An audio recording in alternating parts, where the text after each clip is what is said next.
Hi అండి అందరికీ. అందరూ బాయిలర్ కోడినే తింటారు. నాకు తెలుసు చాలా మట్టుకి. మేము అదే తింటాం. కానీ ఒక్కొక్కసారైనా పారన్ కోడి ట్రై చేయండి. నాటుకోడికి ఏం మాత్రం తీసిపోదు.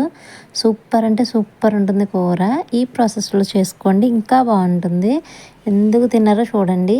ఎందుకంటే నాటుకోడిలానే ఉంటుందండి. దీనికి వచ్చి చికెన్ని కొంచెం శుభ్రంగా కడిగేసుకొని దాంట్లో అల్లం వెల్లుల్లి పేస్ట్ అండ్ కారం, కొంచెం పసుపు మొత్తం 3 వేసుకొని ఉప్పు వేయకూడదండి ఇందులో. ఉప్పు వేస్తే ముక్క బిగిసిపోతుంది, ఉడకదు. సో అందరూ చేసే మిస్టేక్ ఏంటంటే ముందు బాయిలర్ కోడికి వేసినట్టు ఉప్పు వేసేసుకుంటారు. ఉప్పు వేస్తే అస్సలు ఉడకదండి. ఆల్రెడీ నేను ఒకసారి చేసిన తప్పు కాబట్టి మీకు అంతలా చెప్తున్నాను. అలా మ్యాగ్నేట్ చేసుకొని చక్కగా పక్కన పెట్టేసుకోండి. ఇంక పక్కన పెట్టేసుకున్న తర్వాత మసాలా ప్రిపేర్ చేయాలండి. ఈ రెడీమేడ్ మసాలాల వల్ల కూర ఎటువంటి టేస్ట్ రాదండి. మనం ప్రిపేర్ చేసుకున్న మసాలాకే అప్పటికప్పుడు వేసుకుంటేనే చికెన్ కూర అద్దరిపోతుంది అసలు. నా ఆలోచన ఇది. మీకు అలా అనిపిస్తే కనుక కామెంట్ చేయండి. నేనైతే ప్రతిదీ వేసానండి మసాలాకి సంబంధించి. మీకు మసాలా అనగానే తెలుస్తుంది కదా ఏమేమి వేయాలనేది. కానీ నేను యాడ్ చేసింది ఏంటంటే సీక్రెట్ ఓన్లీ ఒక బిర్యానీ ఆకు అండ్ రాతి పువ్వు అండ్ నల్ల యాలకులు 2 ఆ 3 నేను ఎక్స్ట్రా యాడ్ చేశానండి.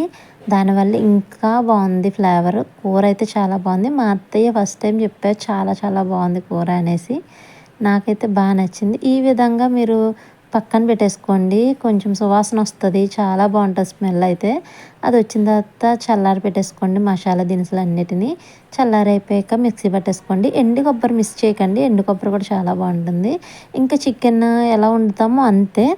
ఓన్లీ ఇందులో వేసేది ఆ మసాలా ఒక్కటేనండి. ఆ మసాలా వేస్తేనే చికెన్ టేస్ట్ ఫుల్గా మారిపోతుంది అనమాట. మీరు ఒక్కసారి ఇన్స్టెంట్ పౌడర్స్ని వదిలేసి ఇట్లా ఈ మసాలాని ట్రై చేయండి. ఎందుకు బాగోదో చూడండి. చాలామంది అనుకుంటారు అంతా బాగుంది, గ్రేవీ బాగుంటే ముక్క బాగాలేదు, ముక్క బాగుంటే గ్రేవీ బాగాలేదు అంటూ ఉంటారు. సో ఒకసారి ఇలా ట్రై చేయండి. నేను ఆనియన్స్లో కూడా అల్లం పేస్ట్ వేస్తున్నానండి.